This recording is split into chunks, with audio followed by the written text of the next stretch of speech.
ಬೆಳೆ ಬೆಳೆ ಅಂತ. ಮನೆ ಮನೆಗೆ ಹೋಗ್ತಿದ್ವಿ, ಕರೀತಿದ್ರು ಬಾರಮ್ಮ ಅಂತ. ಹೀರೋಯಿನ್ಗಳು ನಿಮ್ಮ ಬಳೆಗಳನ್ನು ಹುಡ್ಕೊಂಡು ಬರ್ತಾರೆ ಈಗಲೂ ಕೂಡ. ಇಲ್ಲೇ ಸುತ್ತಮುತ್ತ ಇದ್ದಾರೆ ಅವರು. ಚೌಕಾಸಿ ಮಾಡಲ್ವಾ ಜನ? ಅಯ್ಯೋ, ಚೌಕಾಸಿ 2 ರೂಪಾಯಿ ಇದ್ದಾಗಲೂ ಚೌಕಾಸಿ ಮಾಡ್ತಾರೆ, 50 ರೂಪಾಯಿ ಇದ್ದಾಗಲೂ ಚೌಕಾಸಿ ಮಾಡ್ತಾರೆ, 100 ರೂಪಾಯಿ ಇದ್ದಾಗಲೂ ಚೌಕಾಸಿ ಮಾಡ್ತಾರೆ. 1 ರೂಪಾಯಿ ಬೋಣಿಗೆ ಆಗಿಲ್ಲ. ನೀನು ಬಂದು ಮಾತಾಡ್ತಿದ್ದ ಏನೋ ಬೋಣಿಗೆ ಆಯ್ತು ನನಗೆ.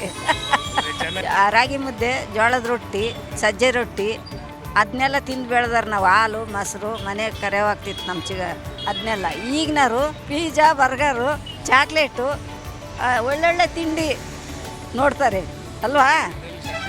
ಹ್ಞೂ, ಅದು ಏನಿದ್ರು ಬಾಯಿ ರುಚಿಗಷ್ಟೇ. ನಾನು ಕಷ್ಟನೇ ನನಗೆ ಹಾಡಾಗಿತ್ತು ಅವಾಗ. ಕಷ್ಟ ಅಂದರೆ ಹೇಳ್ಬಾರ್ದು, ಅಷ್ಟು ತುಂಬ ಕಷ್ಟ ಇತ್ತು. ಆ ಕಷ್ಟನೇ ಒಂದು ಹಾಡಾಗಿತ್ತು ನನಗೆ. ಇನ್ಯಾವ ಹಾಡು ಕಲಿಯೋಕ್ಕೂ ಇಷ್ಟ ಇರಲಿಲ್ಲ ನನಗೆ. ಇವತ್ತು ನಾನು RR ನಗರ ಕಡೆ ಬಂದಿದ್ದೆ. ಇಲ್ಲಿ ನಿಮಿಷಾಂಬ ದೇವಸ್ಥಾನದ ಪಕ್ಕದಲ್ಲಿ ಒಬ್ಬರು ಅಜ್ಜಿ ಕೂತ್ಕೊಂಡು ಬಣ್ಣ ಬಣ್ಣದ ಗಾಜಿನ ಬಳೆಗಳನ್ನು ಮಾರಾಟ ಮಾಡ್ತಾ ಇದ್ರು. ಹಾಗೆ ಅವ್ರ ಜೊತೆ ಮಾತಿಗೆ ಇಳಿದಾಗ ಅವರು ಭದ್ರಾವತಿ ಅವರು ಅಂತ ಗೊತ್ತಾಯಿತು, ರುದ್ರಮ್ಮ ಅಂತ. 1980ರಿಂದ ಇವರು ಈ ಒಂದು ಬಳೆ ವ್ಯಾಪಾರವನ್ನು ಶುರು ಮಾಡಿದ್ದಾರೆ. 2003ರಿಂದ ಬೆಂಗಳೂರಲ್ಲಿ ಬಂದು ಬಳೆ ವ್ಯಾಪಾರವನ್ನ ಪ್ರಾರಂಭ ಮಾಡ್ತಾರೆ. ಈಗ ಕಾಲೇಜ್ ಹುಡುಗರೆಲ್ಲ ಜಾಸ್ತಿ ತಗೊಂಡೋಗ್ತಾರೆ.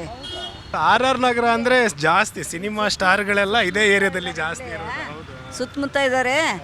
ಅವರು ಆ ಕಡೆ ಈ ಕಡೆ ಓಡಾಡ್ಬೇಕಾರೆ, ಇಲ್ಲಿ ದೇವಸ್ಥಾನಗಳಿಗೆ ಹೋಗ್ಬೇಕಾರೆ ನೋಡ್ಕೊಂಡೋಗಿದ್ದಾರೆ. ನೋಡ್ಕೊಂಡೋಗಿ ಪ್ಲೇನ್ ಬಳೆಗಳು ಜಾಸ್ತಿ ತಗೊಳೋದವರು. ಅಂದ್ರೆ ಈಗ ಜಾಸ್ತಿ ನಿಮಗೆ ಗ್ರಾಹಕರು ಬರೋದು ಶಾಸ್ತ್ರಕ್ಕಾಗಿ ಮಾತ್ರ. ಯಾರು ಯೂಸ್ ದಿನ ಈಗ ಹಿಂಗೆ 1 ಡಜನ್ 2 ಡಜನ್ 3 ಡಜನ್ ಹಿಂಗೆ ತಗೊಂತಾರೆ. ಇನ್ನು ಹಬ್ಬದ ಟೈಮ್ಗಳಿಗೆ ಅವರಿಗೆ ಬೇಕಾಗಿದ್ದರೆ ಬಂದು ಅವತ್ತು ಸ್ವಲ್ಪ ವ್ಯಾಪಾರ ಆಗ್ತೈತೆ. ಈಗ ನಿಮ್ಮ ವಯಸ್ಸು ಎಷ್ಟು?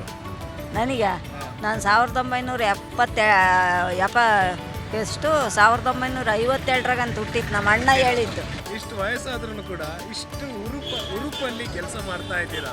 ಒಂಚೂರು ಆಯಸ್ಸಾಗಲಿ ಸುಸ್ತಾಗಲಿ ನನಗೆ ಇಷ್ಟು ಉರುಪು ಇಷ್ಟು ಶಕ್ತಿ ಬರೋಕ್ಕೆ ನಾನು ಇಷ್ಟೇ ಅನ್ನ ಸಾಯಂಕಾಲ ತಿನ್ನೋದು. ಶಾಸ್ತ್ರದ ಬಳೆ ತೊಡ್ಸಾರಿದ್ರೆ ಇಲ್ಲಿ ನಿಮಿಷಾಂಬ ದೇವಸ್ಥಾನದ ಹತ್ರ ಬರ್ರಿ, ಅಂಗಡಿ ಇಟ್ಕೊಂಡಿದ್ದೀವಿ. ಬಂದು ಹೇಳ್ರಿ, ಅಡ್ವಾನ್ಸ್ ಕೊಡ್ರಿ, ನಿಮ್ಗೆ ಯಾವ್ದು ಬೇಕಾದ ಹೇಳ್ರಿ, ಅದನ್ನ ತರ್ತೀವಿ ಬಳೆಯ. ಹಂಗೆ ಬಂದು ಹೇಳಿದರೆ ನಮಗೂ ಒಂಚೂರು ಜೀವನ ಆಗುತ್ತೆ. ಅವ್ರಿಗೆ ನಮ್ಮಿಂದ ಏನು ಉಪಕಾರಲ್ಲ. ದುಡ್ಡು ತಗೊಂತೀವಿ, ಬಳೆ ಇಡ್ತೀವಿ, ಕಮ್ಮಿ ಅಂತೂ ಇಡಲ್ಲ. ಚೆನ್ನಾಗಿರೋ ಬಳೆ ಇಂತಿಂಥವು ತಗೊಂಬ ಅಂದರೆ ತರ್ತೀವಿ.